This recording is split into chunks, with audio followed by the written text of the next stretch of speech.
ವಿಘ್ನ ನಿವಾರಕ ಗಜಾನನ ಗಣಪತಿಯನ್ನು ಮೊದಲು ಮನದಲ್ಲಿ ನೆನೆಯುತ್ತಾ ಸದ್ಗುರು ಸಿದ್ಧಾರೂಢ ಅಪ್ಪಾಜಿಯವರ ಪಾದ ಕಮಲಗಳಿಗೆ ಹಣೆಮಣಿಯುತ್ತಾ ಅವರ ಕರಸಂಜಾತರಾಗಿರ್ತಕ್ಕಂಥ ಸದ್ಗುರು ಮೌನಯೋಗಿ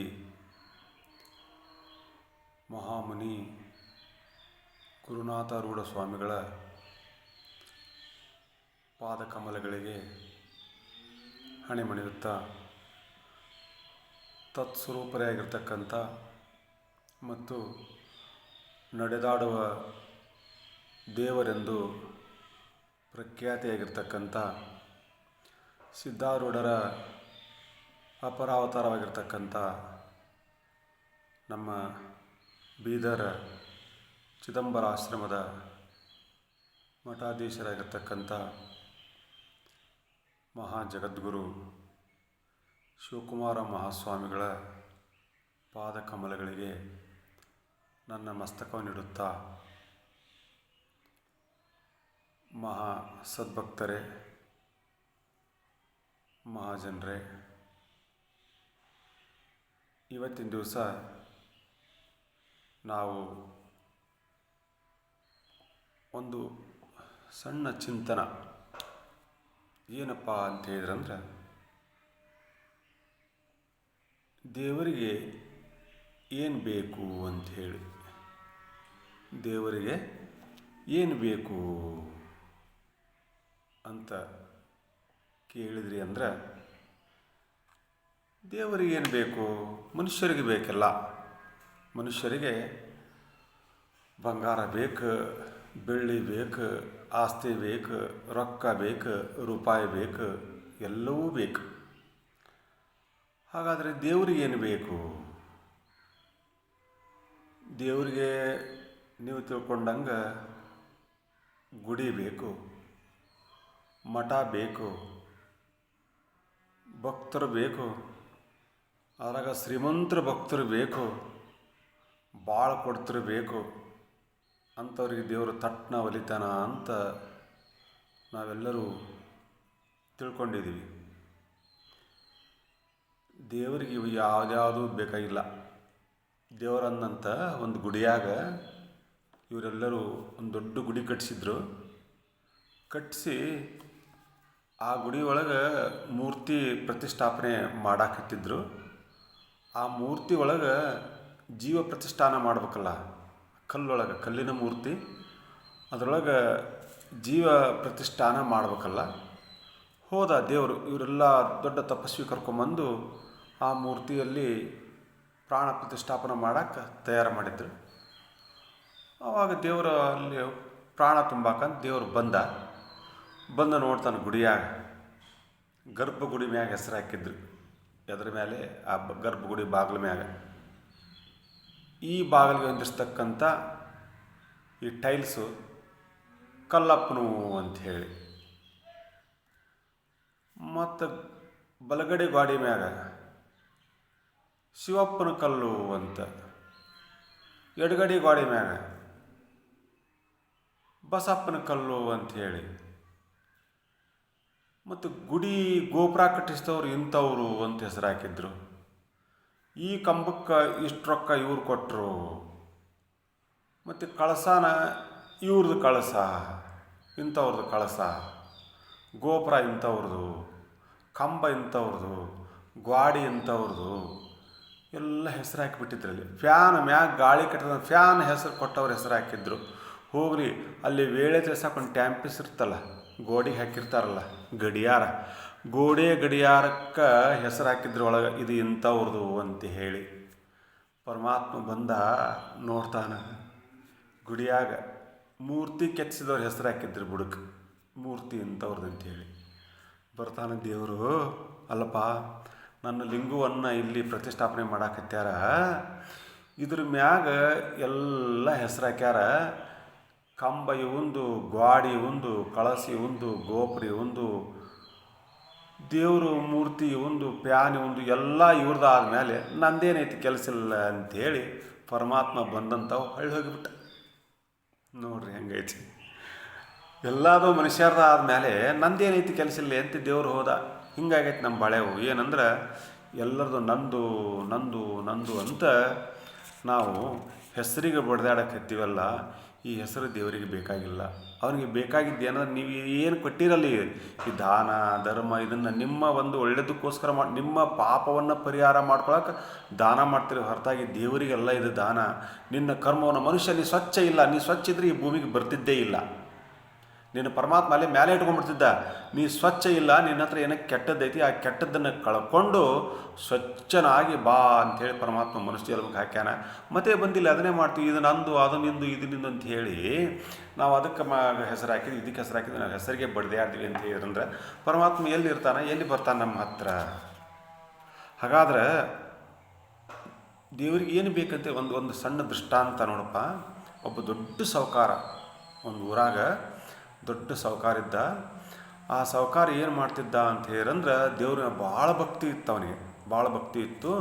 ಪ್ರತಿ ವರ್ಷ ಕಾಶಿಗೆ ಹೊಕ್ಕಿದ್ದವ. ಎಲ್ಲಿಗೆ? ಕಾಶಿ ವಿಶ್ವನಾಥಗೆ ಹೊಕ್ಕಿದ್ದ. ಹೋಗ್ಬೇಕಾಗಿತ್ತಂದ್ರೆ ಊರಾಗ ಸುಮಾರು ಜನರನ್ನು ಕರ್ಕೊಂಡು ದೊಡ್ಡ ಗಾಡಿ ಮಾಡಿಕೊಂಡು ಮುಂದೆ ಬೆಂಡಬಾಜಿ ಮೆರವಣಿಗೆ ಮಾಡಿಕೊಂಡು ಹಿಂದೆ ಕಳಿಸ್ತವ್ರನ್ನ ಕರ್ಕೊಂಡು ಅಲ್ಲಿ ಬೇಕಾಗತಕ್ಕಂಥ ಅಭಿಷೇಕಕ್ಕೆ, ದಾನ ಮಾಡೋಕ್ಕೆ, ಪ್ರಸಾದ ಮಾಡೋಕ್ಕೆ ಬೇಕಾದ ಎಲ್ಲ ಸಾಮಾನುಗಳನ್ನ ತುಂಬಿಕೊಂಡು ಅಲ್ಲಿ ಕಾಣಿಕೆ ಕೊಡೋಕೆ ಕಾಣಿಕೆ ತುಂಬಿಕೊಂಡು ದೇವ್ರಿಗೆ ಹಾಕಕ್ಕೆ ಹುಂಡಿಗೆ ಹಾಕಕ್ಕೆ ಕಾಣಿಕೆ ತೊಗೊಂಡು ಎಲ್ಲವನ್ನು ತೊಗೊಂಡು ಪ್ರತಿ ವರ್ಷ ಏನು ಮಾಡ್ತಿದ್ದ? ಕಾಶಿ ಯಾತ್ರೆಗೆ ಹೊಂಟಿದ್ದ. ಇದೇ ರೀತಿ ಈ ವರ್ಷನೂ ಹೊಂಟ, ಕಾಶಿ ಯಾತ್ರೆಗೆ ಹೊಂಟ. ದೊಡ್ಡ ಗಾಡಿ ಮಾಡಿದ್ದ. ಆವಾಗಿನ ಕಾಲದ ಗಾಡಿ, ಚಕ್ಕಡಿ ಗಾಡಿ ಇಂಥವು ನೂರಾರು ಚಕ್ಕಡಿ ಅವನ ಹಿಂದಿಂದ ಹೋಗಾವು. ಅಷ್ಟು ಮಂದಿ ಕರ್ಕೊಂಡು ಹೋಗಾವ. ಅದ್ರಾಗ ಅಲ್ಲಿ ಕಾಶಿಗೆ 2-3 ದಿವಸ ಬೇಕಲ್ಲ, ಕಾಶಿಗೆ ಹೋಗಬೇಕು, ಅಲ್ಲಿ ಇರಬೇಕು. ಆಗಷ್ಟೆಲ್ಲ ಸಾಮಾನು ತುಂಬಿಕೊಂಡು ದೊಡ್ಡ ಸಾಹುಕಾರ, ಊರನ ಮಂದೆಲ್ಲ ನೋಡೋರು. ಊರಾಗ ಓಣ್ಯಾಗ ಮೆರವಣಿಗೆ ಮಾಡ್ಕೋಂತ ಹೊಂಟಿದ್ದ ಸಾಹುಕಾರ ಕಾಶಿ ಹೋಗ್ಕಾರ, ಬರ್ರಿ ಸಾಹುಕಾರ ಕಾಶಿ ಹೊಂಟಾರ ನೋಡೋಕೆ ಬರ್ರಿ ಅಂತೇಳಿ ಎಲ್ಲರೂ ಬಂದು ನಿಂತ್ಕೊಂಡು ನೋಡ್ತಿದ್ರು. ಹಿಂಗೆ ಹೋಗೋ ಮುಂದೆ ಮೆರವಣಿಗೆ ಮಾಡ್ಕೋಂತ ಹೊಂಟಿದ್ರು.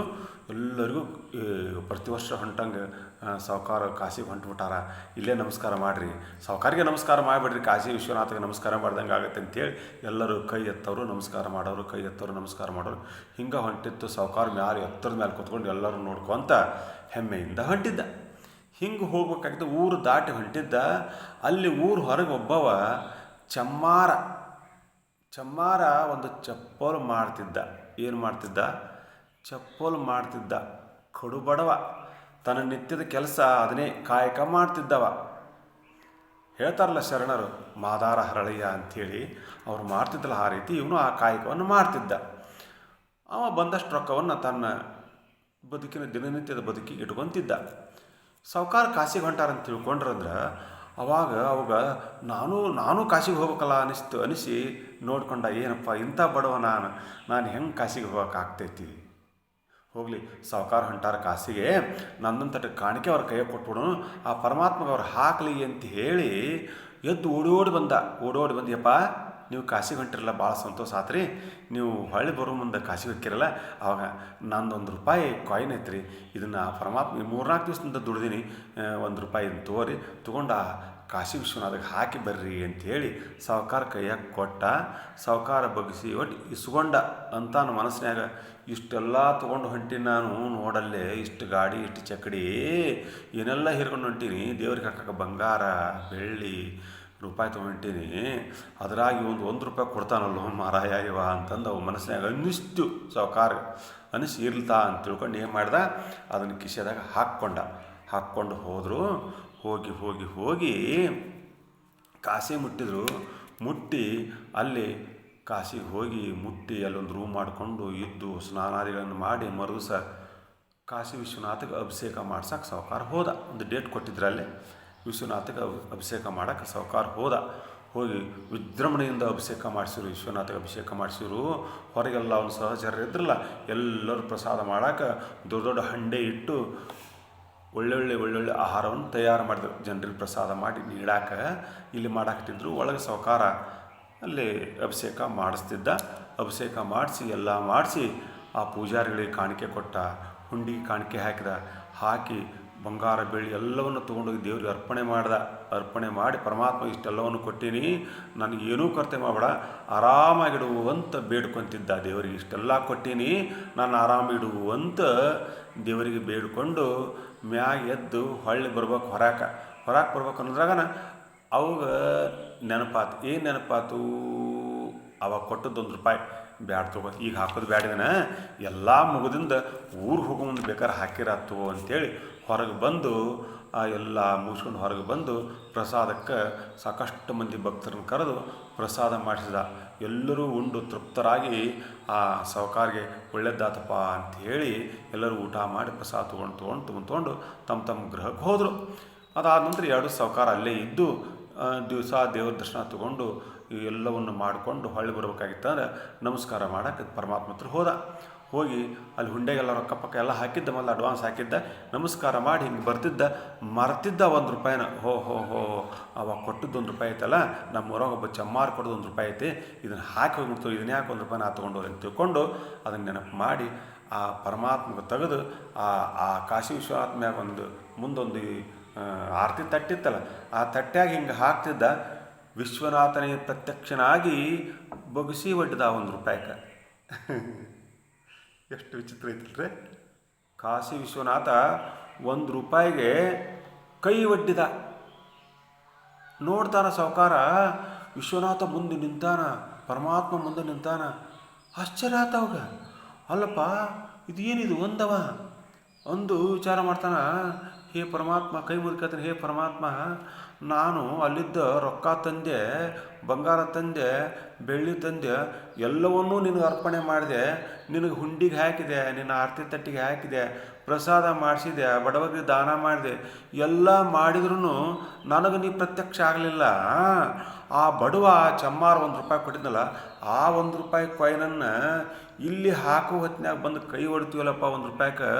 ಅಷ್ಟು ಶ್ರೀಮಂತನಾಗಿರ್ತಕ್ಕಂಥ ನಾ ತಂದತ್ತ ಕೈ ಹೊಡ್ಲಿಲ್ಲ, ನೀನು ₹1 ಕೈ ಹೊಡ್ಡಿದಲ್ಲಪ್ಪ, ಏನು ನಿನ್ನ ಲೀಲೆ ಅಂತ ಕೇಳಿದಾಗ ದೇವ್ರು ಹೇಳ್ತಾನೆ, ಪರಮಾತ್ಮ ಹೇಳ್ತಾನೆ, ಏನೇ ಅಂತ ಹೇಳ್ತಾನಂದ್ರೆ, ನನಗೆ ಬೇಕಾಗಿದ್ದು ನಿನ್ನ ಐಶ್ವರ್ಯ ಅಲ್ಲ, ನಿನ್ನ ಡಂಬಾಚಾರ ಅಲ್ಲ, ನಿನ್ನ ಆಸ್ತಿ ವಜ್ರ ವೈಡೂರ್ಯ ಇದು ಯಾವುದೂ ಅಲ್ಲಪ್ಪ, ನನಗೆ ಬೇಕಾಗಿದ್ದು ಶುದ್ಧವಾದ ಭಕ್ತಿ ಬೇಕು. ಅವ ಕೊಟ್ಟಂಥ ರೊಕ್ಕದಾಗ ಭಕ್ತಿ ಐತಿ, ಅವ ಕೊಟ್ಟಂಥ ರೊಕ್ಕದಾಗ ಭಕ್ತಿ ಐತಿ. ಆ ಭಕ್ತಿ ಕೈ ಒಡ್ಡಿನ ಹೊರತಾಗಿ ಅವ ಕೊಟ್ಟಿರ್ತಕ್ಕಂಥ ರೊಕ್ಕಕ್ಕೆ ಕೈ ಒಡ್ಡಿಲ್ಲೋ, ನಾನು ನಿನ್ನ ರೊಕ್ಕಕ್ಕೆ ಕೈ ಒಡ್ಡಿಲ್ಲ, ನಿನ್ನ ಭಕ್ತಿ ಎಷ್ಟೈತಿ ಅದಕ್ಕೆ ನಾನು ಒಲದೀನಿ ಅಷ್ಟೇ.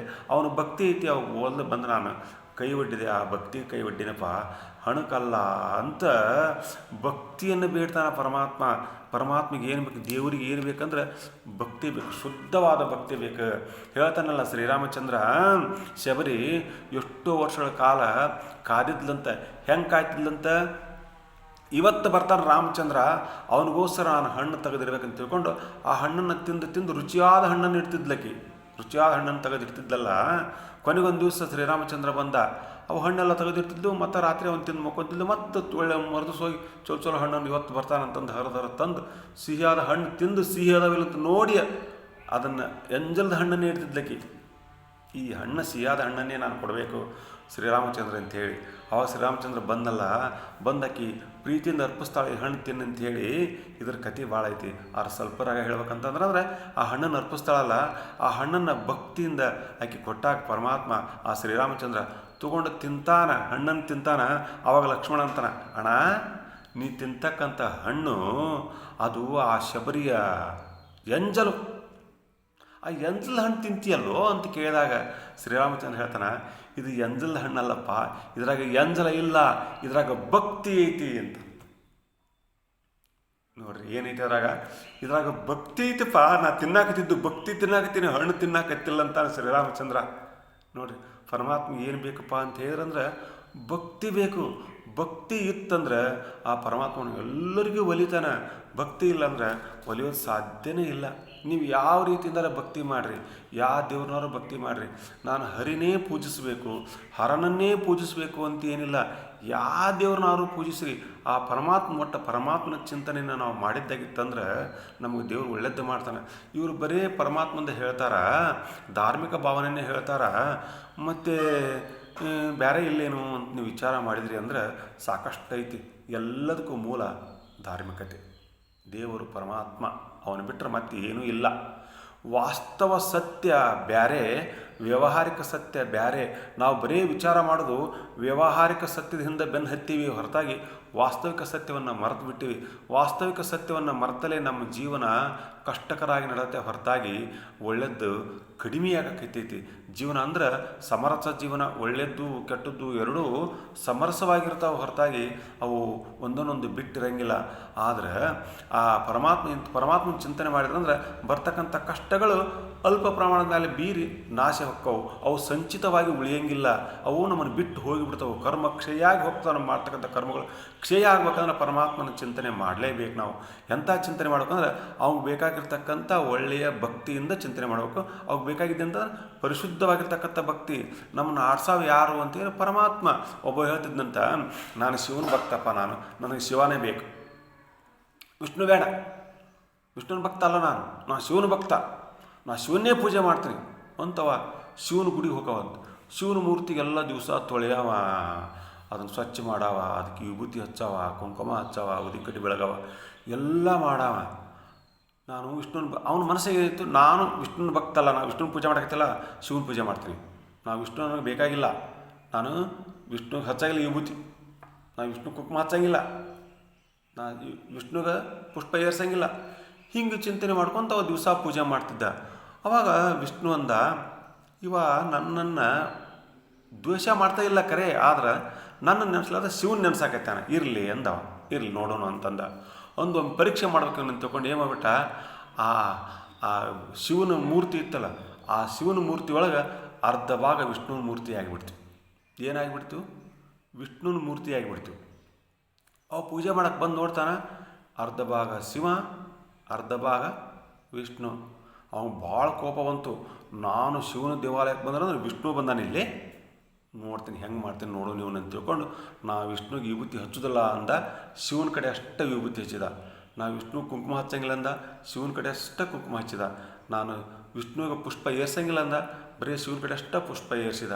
ನಾನು ಉದಿನಕಡ್ಡಿ ಬೆಳಗಿನಲ್ಲಿ ಈ ಪರಿಮಳ ಆ ವಿಷ್ಣುವಿನ ಮೂಗಿನಾಗ ಹೋಗಬಾರ್ದು ಅಂತ ತಿಳ್ಕೊಂಡು ಆ ವಿಷ್ಣುವಿನ ಮೂಗಿನ ಸೊಳ್ಳಿಗೆ ಒಂದಿಷ್ಟು ಹಳ್ಳಿ ತೊಗೊಂಡು ಇಟ್ಟು ಶಿವಗ ಉದಿನಕಡ್ಡಿ ಬೆಳಗಿದ. ಉದಿನಕಡ್ಡಿ ಬೆಳಗಿ ಅವನು ಪಾದಕ್ಕೆ ಒಂದು ಕಾಲ ಅವಂದಲ್ಲ, ಆ ಕಾಲ ಬೇಡ, ಈ ಶಿವನ ಕಾಲಕ್ಕೆ ನಾನು ನಮಸ್ಕಾರ, ಶಿವನ ಕಾಲಕ್ಕೆ ಹಿಂಗೆ ಬಿದ್ದು ಹಿಂಗೆ ಹೇಳ್ತಿದ್ದ. ವಿಷ್ಣು ಪರಮಾತ್ಮ ಪ್ರತ್ಯಕ್ಷನಾಗಿದ್ದ. ಎಲ್ಲಿ? ಅವನು ಮುಂದೆ ನಿಂತಿದ್ದ ವಿಷ್ಣು. ಇಂತಾಗ ಅವಾಗ ಕೇಳ್ತಾನ, ನೋಡ್ತಾನೆ ವಿಷ್ಣು ಬಂದಾನ. ನಾನು ಇಷ್ಟೊತ್ತನ ಮಾಡಿದ್ದು ಶಿವನ ಪೂಜೆ, ಬಂದದ್ದು ವಿಷ್ಣು ಅಲ್ಲ ಅಂತ ವಿಷ್ಣು ಕೇಳ್ತಾನೆ. ವಿಷ್ಣು ಪರಮಾತ್ಮ, ನಾನೇನು ಪೂಜೆನೇ ಮಾಡಿಲ್ಲ, ನಾನು ಶಿವನ ಪೂಜೆ ಮಾಡೀನಿ, ನೀನು ನೆನೆಸೇ ಇಲ್ಲ, ನೀ ಯಾಕೆ ಬಂದಿ ಇಲ್ಲೇ ಅಂತ ಕೇಳಿದವ. ಅವ ಹೇಳ್ತಾನೆ, ನೀ ಇಷ್ಟೊತ್ತನ ಮಾಡಿದ್ದೇನು? ನಾನು ವಿಷ್ಣುನ ಪೂಜೆ ಮಾಡೋದಲ್ಲ, ನಾವು ವಿಷ್ಣು ಕುಂಕುಮ ಹಚ್ಚಾಗಲ್ಲ, ನಾವು ವಿಷ್ಣು ಪುಷ್ಪ ಏರ್ಸಂಗಿಲ್ಲ, ನಾವು ವಿಷ್ಣುಗೆ ವಿದಿಕಟ್ಟಿ ಬೆಳಗಲ್ಲ.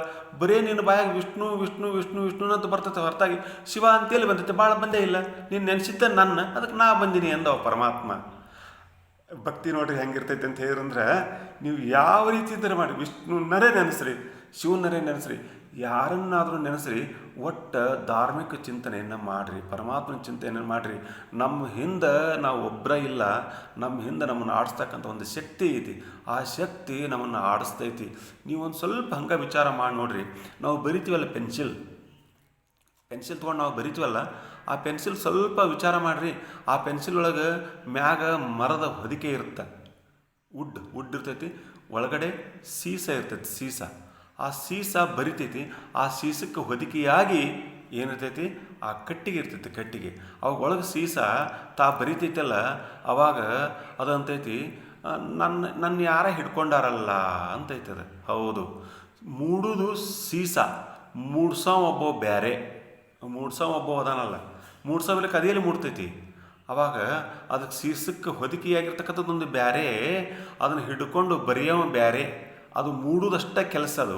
ಅದು ಮೂಡಿತಂದ್ರೆ, ಒಳ್ಳೆಯ ರೀತಿಯಿಂದ ಮೂಡಿತಂದ್ರೆ ಬರೆಯೋ ಭಾಳ ಚಂದ ಬರ್ಕೋತ ಹೋಗ್ತಾನೆ, ಬರೆಯವ ಭಾಳ ಚಂದ ಬರ್ಕೋತ ಹೋಗ್ತಾನೆ. ಅದು ಮೂಡಲಿಲ್ಲ ಅಂದ್ರೆ ಬರೆಯೋ ಹೆಂಗೆ ಬರೀಬೇಕು, ಅದಕ್ಕೆ ಅವ ಏನು ಮಾಡ್ತಾನೆ, ಅದು ಮೂಡಲಿಲ್ಲ ಅಂದ್ರೆ ಅದು ಮತ್ತೇನು ಮಾಡ್ತಾನೆ, ಶಾರ್ಪ್ ಮಾಡ್ತಾನೆ, ಕೆತ್ತಿ ಶಾರ್ಪ್ ಮಾಡಿ ಬರೆಯೋಕೆ ಚಲೋ ಮಾಡ್ತಾನೆ. ಅದು ಬರೀ ಮುಂದೆ ತಪ್ಪು ಮಾಡ್ತಿ ಅಂದ್ರೆ ಅದಕ್ಕೆ ಹಿಂದೆ ಅಳ್ಕಿಸೋದು ಇರೇಸರ್ ಇರ್ತೈತಲ್ಲ, ಅದ್ರ ಹಿಂದೆ ಇರ್ತೈತಲ್ಲ, ಅದನ್ನ ತೊಗೊಂಡು ಅಳ್ಕಿಸ್ತಾನೆ ಮತ್ತು ಶುದ್ಧವಾಗಿ ಬರೆಯೋಕೆ ಪ್ರಯತ್ನ ಮಾಡ್ತಾನೆ. ಅಂದ್ರೆ ಮನುಷ್ಯನೇ ನೀನು ಸೀಸ್ ಪೆನ್ಸಿಲ್ ಇದ್ದಂಗೆ ನಿನ್ನನ್ನು ಒಬ್ರು ಯಾರೋ ಹಿಡ್ಕೊಂಡು ನಿನ್ನ ಬರೀತಾರ, ನೀ ಬರಿತಾ ನೀ ಮಂಡ ಅದನ್ನು ಮತ್ತೆ ನಿನಗೆ ಕೆತ್ತಾರ, ನಿನ್ನ ತಿದ್ದಾರ, ನೀನು ತಪ್ಪು ಮಾಡಿದಾಗ ನಿನ್ನ ತಿದ್ದಾರ, ನಿನ್ನ ತಿದ್ದಿ ನಿನ್ನ ತಪ್ಪನ್ನು ನಿನಗೆ ಹೇಳಿ ಮತ್ತು ನಿನ್ನ ಮೂಡುವಂಥ ಶಾರ್ಪ್ ಮಾಡ್ತಾರೆ, ಶಾರ್ಪ್ ಮಾಡಿ ಮತ್ತೆ ಮೂಡಾಕಿಸ್ತಾರೆ. ನೀ ಎಲ್ಲರ ತಪ್ಪು ಬರೆದು ತಪ್ಪು ಮಾಡಿದಿ, ತಪ್ಪು ಓದಿ ತಪ್ಪು ಭಕ್ತಿ ಮಾಡಿದಾರೆ ಅಳ್ಕಿಸ್ತಾರಲ್ಲ, ರಬ್ಬರ್ ತೊಗೊಂಡು ಅಳ್ಕಿಸ್ತಾರಲ್ಲ, ಅಳ್ಕಿಸೋಕೆ ಅವಕಾಶ ಐತಿ ಅಂದ್ರೆ ನಿನ್ನ ಕ್ಷಮಾ ಮಾಡೋಕೆ ಅವಕಾಶ ಐತಿ ಪರಮಾತ್ಮ, ನಿನ್ನ ಕ್ಷಮೆಗೆ ಅವಕಾಶ ಮಾಡಿಕೊಟ್ಟಾನ ಪರಮಾತ್ಮ. ನೀನು ತಪ್ಪು ಮಾಡಿ ಅಂದ್ರೆ ನಿನಗೆ ಕ್ಷಮಿಸ್ತಾನ. ಆ ತಪ್ಪು ನಿನಗೆ ಗೊತ್ತಾಗಿ ತಪ್ಪು ಮಾಡಬಾರ್ದು. ನಾ ತಪ್ಪು ಮಾಡಿಬಿಟ್ಟೆ, ತಿಳಿಲಾರ್ದ ತಪ್ಪು ಮಾಡೀನಿ, ನನ್ನ ಕ್ಷಮಿಸುವ ಪರಮಾತ್ಮ, ಇನ್ನು ಮುಂದೆ ಆ ತಪ್ಪು ಮಾಡೋಲ್ಲ ಅಂದಾಗ ಆ ಪರಮಾತ್ಮ ಏನು ಮಾಡ್ತಾನೆ ಅಂತ ಹೇಳಂದ್ರೆ ಆ ತಪ್ಪನ್ನು ಕ್ಷಮಿಸ್ತಾನೆ ಮತ್ತು ಹೊಳ್ಳಿ ಬರೆಯಾಕತ್ತಾನೆ.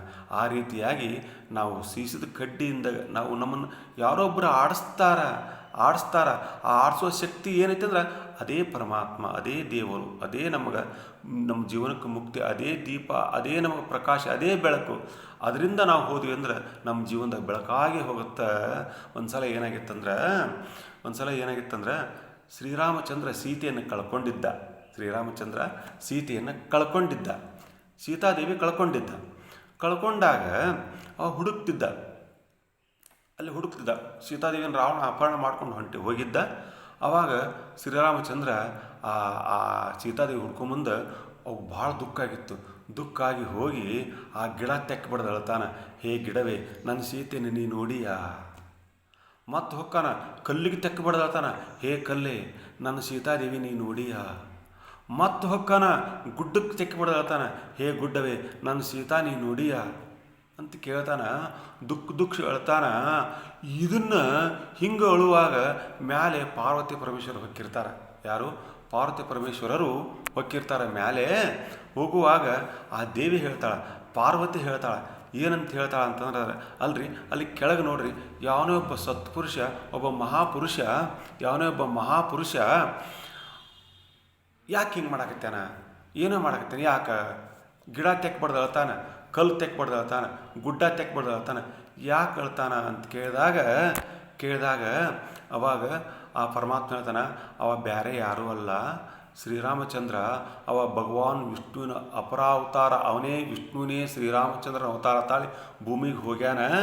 ಅದಕ್ಕೆ ಅಲ್ಲಿ ಸೀತಾದೇವಿ ಅಪಹರಣ ಆಗೈತಿ. ಸೀತಾದೇವಿ ಅಪಹರಣ ಆಗಿದ್ದಕ್ಕೆ ಅವ ಸೀತಾದೇವಿ ಹುಡ್ಕಕ್ಕೆ ಅಳ್ತಾನ ಅಂದಾಗ ಪಾರ್ವತಿ ಕೇಳ್ತಾಳ, ಅಲ್ರಿ ವಿಷ್ಣುವಿನ ಅವತಾರ ಅಂತ ಹೇಳ್ತೀರಿ, ಶ್ರೀರಾಮಕೃಷ್ಣ ವಿಷ್ಣುವಿನ ಅವತಾರ ಅಂತ ಹೇಳ್ತಿರಲ್ಲ, ಮತ್ತು ಅವಾಗ ಸೀತಾದೇವಿ ಯಾರು ಅಪಹರಣ ಮಾಡ್ಕೊಂಡು ಹೋದರು, ಎತ್ತಾಗ ಅಪಹರಣ ಮಾಡ್ಕೊಂಡು ಹೋದರು, ಎಲ್ಲಿಟ್ಟಾರ ಅಂತ ಗೊತ್ತಿಲ್ಲ ಏನ್ರಿ ಅಂತ ಕೇಳಿದಾಗ ಅದನ್ನು ಅವನ್ನ ಕೇಳಂತಾನ ಪರಮಾತ್ಮ. ನನ್ನ ಕೇಳಬೇಡ, ಹೋಗಿ ಅವನ್ನೇ ಕೇಳು ಅಂತಾನ ಪರಮಾತ್ಮ. ಅವಾಗ ಪಾರ್ವತಿ ದೇವಿ ಬರ್ತಾಳೆ. ಹಂಗಾರೆ ನೀನು ನಿಂದ್ರಿ ಅಂತ ಹೇಳಿ ಪರಮಾತ್ಮನ ಅಲ್ಲೇ ನಿಂದಿರಿಸಿ ಪಾರ್ವತಿ ದೇವಿ ಬರ್ತಾಳೆ, ಭೂಲೋಕಕ್ಕೆ ಬರ್ತಾಳೆ.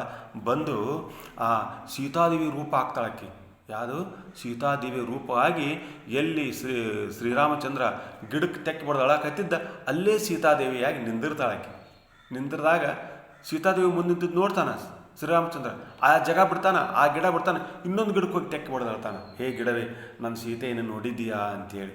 ಮತ್ತು ಪಾರ್ವತಿ ದೇವಿ ಅಲ್ಲೇ ಸೀತಾದೇವಿ ತದ್ರೂಪನಾಗಿ ಹೋಗಿ ಅಲ್ಲೇ ನಿಂದಿರ್ತಾಳೆ, ಹೋಗಿ ಆ ಗಿಡ ಮುಂದೆ ನಿಂದಿರ್ತಾಳೆ. ಅವಾಗ ಅದನ್ನು ಬಿಡ್ತಾನೆ, ಮತ್ತು ಈಚೆ ಕಡೆ ಕಲ್ಲಿಗೆ ಬರ್ತಾನೆ, ಹೇ ಕಲ್ಲಿ ನನ್ನ ಸೀತಾಮಾತೆ ನೀ ನೋಡಿಯಾ, ನನ್ನ ಸೀತಾದೇವಿ ನೀ ನೋಡಿಯಾ ಅಂತ ಕೇಳ್ತಾನೆ. ಅವಾಗ ಪಾರ್ವತಿ ದೇವಿ ಮತ್ತೆ ಅಲ್ಲಿ ಬಂದು ನಿಂದಿರ್ತಾಳೆ, ಸೀತಾಯಿಗೆ ಅಲ್ಲಿ ಬಂದು ನಿಂದಿರ್ತಾಳೆ. ಅವಾಗ ಮತ್ತೆ ಅಲ್ಲಿ ಹೋಗಿ ನಿಂತಾಗ ಮತ್ತೆ ನಾನು ಸೀತಾದೇವಿಯನ್ನು ನೋಡಿಯಾ ಅಂತ ಕೇಳಿದಾಗ ಮತ್ತು ಅಲ್ಲಿ ಹೋಗಿ ನಿಂದಿರ್ತಾಳೆ. ಆವಾಗ ಶ್ರೀಕೃಷ್ಣ ಪರಮಾತ್ಮ ಶ್ರೀರಾಮಚಂದ್ರ ಹೇಳ್ತಾನೆ, ಏ ತಾಯಿ, ಏ ದೇವಿ ಸರಿಯಮ್ಮ ಅಂತಾನೆ. ಅವಾಗ ಹೇ ರಾಮಚಂದ್ರ, ನಿನ್ನ ಸೀತಾದೇವಿ ನಾ ಮುಂದೆ ನಿಂತೀನಲ್ಲ, ಇಲ್ಲಿ ಬಂದು ನಿಂತೆ ನೋಡುವಲ್ಲಿ, ಅಲ್ಲಿ ಬಂದು ನಿಂತೆ ನೋಡುವಲ್ಲಿ, ಇಲ್ಲಿ ಬಂದು ನಿಂತೆ ನೋಡುವಲ್ಲಿ, ನಿನ್ನ ಮುಂದೆ ನಿಂತೀನಿ, ಮತ್ತ್ಯಾಕೆ ಅಳ್ತೀವಿ, ನಾನಾ ನಿನ್ನ ಸೀತಾದೇವಿ ಅಂತ ಕೇಳಿದಾಗ ಅವ ನಗುತ್ತಾನ ಶ್ರೀರಾಮಚಂದ್ರ, ತಾಯಿ ನೀ ಸೀತಾದೇವಿ ಅಲ್ಲಮ್ಮ, ನೀ ಜಗನ್ಮಾತೆ, ನೀ ಜಗನ್ಮಾತೆ ಪಾರ್ವತಾದೇವಿ, ನೀನು ಪಾರ್ವತಾದೇವಿ ಶಕ್ತಿ ದೇವತೆ ಜಗನ್ಮಾತೆ, ನೀನು ಸೀತಾದೇವಿ ಯಾಕೆ ಸಾಧ್ಯ ಇಲ್ಲ, ಸರಿ ತಾಯಿ ನಾನು ಸೀತಾನ ಹುಡುಕ್ತೀನಿ ಸರಿ ಅಂತ ಹೇಳಿ ಆ ತಾಯಿಯನ್ನು ಸರಿಸಿ ಮತ್ತೆ ಅಪ್ಕೊಂತಾನೆ. ಎಲ್ಲಿ ಹೋಗಿ ಆ ಗಿಡಕ್ಕೆ ಕೇಳ್ತಾನೆ. ಆವಾಗ ನಿಂದಿರಿಸಿ ಪಾರ್ವತಿ ದೇವಿ ಕೇಳ್ತಾಳ, ಹೇ ಶ್ರೀರಾಮಚಂದ್ರ, ಹೇ ವಿಷ್ಣುದೇವ, ನಾನು ಪಾರ್ವತಿ ದೇವಿ ಅಂತ ನಿನಗೆ ಗೊತ್ತಾತು, ನಾನು ಈ ಜಗನ್ಮಾತೆ ಅಂತ ನಿನಗೆ ಗೊತ್ತಾತು. ಆದ್ರೆ ನಿನ್ನ ಸೀತಾ ಇಷ್ಟೆಲ್ಲ ಗೊತ್ತಿದ್ದಂಥ ವಿಷ್ಣು ನಿನ್ನ ಸೀತಾ ಎಲ್ಲಿ ಅದಾಳ ಅಂತ ನಿನಗೆ ಗೊತ್ತಿಲ್ಲ, ಸೀತಾನ ಯಾರು ಕರ್ಕೊಂಡು ಹೋಗ್ಯಾರ ಅಂತ ನಿನಗೆ ಗೊತ್ತಿಲ್ಲ, ಆ ಸೀತಾ ಮತ್ತೆ ಎಲ್ಲಿ ಇಟ್ಟಾನ ರಾವಣ ಹೋದಂತ ನಿನಗೆ ಗೊತ್ತಿಲ್ಲ ಅಂದಾಗ ಅವ ಹೇಳ್ತಾನೆ ಶ್ರೀರಾಮಚಂದ್ರ ಹೇಳ್ತಾನೆ, ತಾಯಿ ನನಗೆಲ್ಲವೂ ಗೊತ್ತು, ನನಗೆಲ್ಲ ಗೊತ್ತು, ಆದರೆ ನಾನಿಲ್ಲಿ ಬಂದದ್ದು ವಾಲ್ಮೀಕಿ ಋಷಿ ಅಡ್ವಾನ್ಸ್ ಆಗಿ ರಾಮಾಯಣವನ್ನು ಬರ್ದಾನ ತಾಯಿ, ರಾಮಾಯಣವನ್ನು ಬರೆದು ಬಿಟ್ಟಾನ, ಮುಂದೆ ಹಿಂಗೆ ನಡಿಬೇಕು ಅಂಥೇಳಿ ಬರ್ದಾನಲ್ಲ, ಆ ಬರೆದಂಥ ಕತೆಗೆ ನಾನು ಪಾತ್ರಧಾರಿಯಾಗಿ ಇಲ್ಲಿ ಪಾತ್ರ ಮಾಡಕತ್ತೀನಿ ಹೊರತಾಗಿ ಬೇರೆ ಏನೂ ಅಲ್ಲ ತಾಯಿ. ನನಗೆ ಗೊತ್ತಿದ್ರೂ ನಾನು ನಟಿಸ್ಬೇಕಾಗಿತ್ತು, ಯಾಕಂದ್ರೆ ನಾನು ಒಬ್ಬರ ಕೈಯಾಗಿ ನಾನು ನಟನಾಗಿ ಬಂದೀನಿ, ಅವ ಬರೆದಂತಾಗ ನಾವು ಆಡಲೇಬೇಕಲ್ಲ, ಹಾಗಾಗಿ ನಾನು ಆಡಕ್ಕೆ ಬಂದಿರತಕ್ಕಂಥವ ನಾನು, ಹಾಗಾಗಿ ನನಗೆ ಗೊತ್ತಿದ್ರೂ ಕೂಡ ನಟನೆ ಮಾಡಲೇಬೇಕು ತಾಯಿ, ನನ್ನೊಂದು ಶಕ್ತಿ ಆಡಿಸ್ತೈತಲ್ಲ. ಆ ವಾಲ್ಮೀಕಿ ಋಷಿ ಅವಾಗೋ ಬರೆದ್ಬಿಟ್ಟಾನ, ಹಿಂಗೆ ರಾಮಾಯಣ ನಡಬೇಕು, ಹಿಂಗೆ ರಾಮ ಸೀತಾನ ಹುಡುಕ್ಬೇಕಂತ ಬರ್ದಾನ ತಾಯಿ, ಹಂಗೆ ನಾನು ಆಡಾಕತ್ತೀನಿ, ಇಲ್ಲಿ ಪಾತ್ರ ಮಾಡಾಕತ್ತೀನಿ ಅಂತ ಕೇಳಿದಾಗ ಪಾರ್ವತಿ ದೇವಿ ಸಂತೋಷ ಭರಿತಳಾಗಿ ಆ ಶ್ರೀರಾಮಚಂದ್ರನ ಹರಿಸಿ ಹೋಗ್ತಾಳ. ಹಾಗಾಗಿ ನಮ್ಮನ್ನು ಒಂದು ಶಕ್ತಿ ಆಡಿಸ್ತೈತಲ್ಲ, ಆ ಶಕ್ತಿಗೆ ನಾವು ಹಣಿಮಣಿಯಲೇಬೇಕು, ಆ ಶಕ್ತಿಗೆ ನಾವು ತಲೆ ಬಾಗಲೇಬೇಕು. ಯಾವಾಗ ನಾವು ತಲೆ ಬಾಗ್ತೀವಿ ಆವಾಗ ಜ್ಞಾನ ನಮ್ಮ ತಲೆ ಒಳಗೆ ಹೋಗ್ತೈತಿ. ಕೊಡ ನೋಡಿರಲ್ಲ, ಕೊಡ ಅದು ಅದು ಕೊಡದೊಳಗೆ ನೀರು ಹೋಗ್ಬೇಕಾಗಿತ್ತಂದ್ರೆ ಅದು ಆ ನೀರಿಗೆ ತಲೆ ಬಾಗಲೇಬೇಕು. ಆ ನೀರಿಗೆ ತಲೆ ಬಾಗದಾಗ ಆ ಕೊಡ ತುಂಬ ನೀರು ಹೋಗ್ತೈತಲ್ಲ, ಹಂಗೆ ಮನುಷ್ಯನ ನೀನು ಪರಮಾತ್ಮನ ತಲೆ ಬಾಗಲೇಬೇಕು ಅಂದಾಗ ನಿಮ್ಮ ತಲೆಯೊಳಗೆ ಜ್ಞಾನ ಹೋಗುತ್ತೆ, ಭಕ್ತಿ ಹೋಗುತ್ತೆ. ಮುಂದೆ ಆ ಕೊಡದ ನೀರನ್ನು ಒಂದು ಲೋಟಕ್ಕೆ ಬಗ್ಗಿಸ್ಬೇಕಲ್ಲ, ಲೋಟ ದೊಡ್ದಾಗ ಕೊಡ ದೊಡ್ಡ ನೋಡ್ರಿ, ಆ ಲೋಟ ಸಣ್ಣಿರುತ್ತೆ, ಆದರೂ ಕೊಡ ಬಗ್ತೈತಿ, ಕೊಡ ಬಗ್ಗಿ ನೀರು ಹಾಕತ್ತೆ ಲೋಟಕ್ಕೆ. ಹಂಗೆ ನಿನ್ನಲ್ಲಿ ಜ್ಞಾನ ತುಂಬಿದ ನಂತರ ನೀನು ಅಜ್ಞಾನಿಗಳಿಗೆ ನಿಲ್ಲಿರ್ತಕ್ಕಂಥ ಜ್ಞಾನವನ್ನು ಬಾಗಿ ನೀನು ಅವ್ರನ್ನ ಜ್ಞಾನವಂತರನಾಗಿ ಮಾಡುವಂಥ ಶಕ್ತಿ ನೀವು ಪಡ್ಕೋಬೇಕು ಮನುಷ್ಯನೇ. ಅಂದಾಗ ನಿನ್ನ ಜೀವನ ಸಾರ್ಥಕ ಆಗ್ತೈತಿ, ಇಲ್ಲತ್ತಂದ್ರೆ ನಿನ್ನ ಜೀವನ ಸಾರ್ಥಕ ಆಗೋದಿಲ್ಲ. ಹಾಗಾಗಿ ಆ ದೇವರಿಗೆ ಏನು ಬೇಕು ಅಂತ ಕೇಳಿದ್ರಂದ್ರೆ ಭಕ್ತಿ ಬೇಕು. ನಮ್ಮನ್ನು ಒಂದು ಶಕ್ತಿ ನಡೆಸ್ತೈತಲ್ಲ, ಆ ಶಕ್ತಿಗೆ ಬೇಕಾಗಿದ್ದು ಭಕ್ತಿ. ಎಂಥ ಭಕ್ತಿ ಅಂತ ಹೇಳಿದ್ರೆ ಸುಮ್ಮನೆ ಡಾಂಬಿಕ ಭಕ್ತಿ ಅಲ್ಲ, ಆ ಸಾವುಕಾರನ ಭಕ್ತಿ ಇತ್ತ ಡಾಂಬಿಕ ಭಕ್ತಿ, ಅಂಥ ಭಕ್ತಿಗೆ ದೇವರು ಮನಸ್ಸು ಹೋಲೋದಿಲ್ಲ. ನಿಜವಾದ ಭಕ್ತಿ ಬೇಕು, ₹1 ಕಾಯಿನಾಗಿರ್ತಕ್ಕಂಥ ಭಕ್ತಿ ಬೇಕು, ಹೊರತಾಗಿ ಕೋಟ್ಯಾಂತರ ರೂಪಾಯಿದಾಗಿರ್ತಕ್ಕಂಥ ಡಾಂಬಿಕವಾಗಿರ್ತಕ್ಕಂಥ ಭಕ್ತಿ, ಶ್ರೀಮಂತಿಕೆ ತೋರ್ಪಡಿಸ್ತಕ್ಕಂಥ ಭಕ್ತಿ ಬೇಕಾಗಿಲ್ಲ ಪರಮಾತ್ಮಗ. ಅಂದಾಗ ಆ ಪರಮಾತ್ಮ ಅಂಥ ಒಳ್ಳೆಯ ಭಕ್ತಿಗೆ ಅವ ಮೆಚ್ಚುತ್ತಾನೆ. ಅವ ಏನು ಮಾಡ್ತಾನೆ, ನಮಗೆ ಆಶೀರ್ವಾದ ಮಾಡ್ತಾನೆ. ಗುಡಿಯಾಗಿ ಬಂದಂದ್ರೆ ನಮ್ದು ಯಾರ ಹೆಸರು ಇಲ್ಲ, ಪರಮಾತ್ಮ ತನ್ನ ಹೆಸರು ತಾನೇ ಬರಿತಾನೆ. ಅಲ್ಲೇ ನಮ್ಮ ಹೃದಯದ ಮೇಲೆ ಬರಿತಾನೆ ತನ್ನ ಹೆಸರನ್ನ. ಗುಡಿಗೆ ಹೋದ್ರಿ ಅಂದ್ರೆ ಗುಡಿಯಾಗಿ ನಿಮ್ಮ ಹೆಸರು ಹಾಕಬೇಡ್ರಿ, ಗುಡಿಯಾಗಿ ನಿಮ್ಮ ಹೆಸರು ಹಾಕಬೇಡ್ರಿ, ಪರಮಾತ್ಮನ ಹೆಸರು ಹಾಕ್ರಿ. ಈಚೆ ಗಾಡಿಗೆ ಕಲ್ಲು ಹೊಂಚಿದ್ದು ಇಂಥ ಪರಮಾತ್ಮ, ಈ ಮೂರ್ತಿ ಈ ಪರಮಾತ್ಮನ ಮೂರ್ತಿ, ಇದು ಶಿವನ ಮೂರ್ತಿ, ಇದು ವಿಷ್ಣುನ ಮೂರ್ತಿ ಅಂತ ದೇವ್ರ ಹೆಸರು ಬರೀರಿ. ಪರಮಾತ್ಮ ತನ್ನ ಹೆಸರನ್ನು ನಿಮ್ಮ ಹೃದಯದೊಳಗೆ ಬರೀತಾನೆ. ಹಾಗಾಗಿ ಪರಮಾತ್ಮ ಬೇಕಾಗಿರ್ತಕ್ಕಂಥದ್ದು ಆ ಪವಿತ್ರವಾದ ಭಕ್ತಿ ಎನ್ನುವಂಥ ಮಾತನ್ನು ವ್ಯಕ್ತಪಡಿಸುತ್ತಾ ನನ್ನ ಭಕ್ತಿಯ ಮಾತುಗಳನ್ನು ಇಲ್ಲಿಗೆ ಮುಗಿಸ್ತಾ ಇದ್ದೇನೆ. ನಿಮ್ಮೆಲ್ಲರಿಗೂ ನಮಸ್ಕಾರ. ಓಂ ತತ್ಸತ್.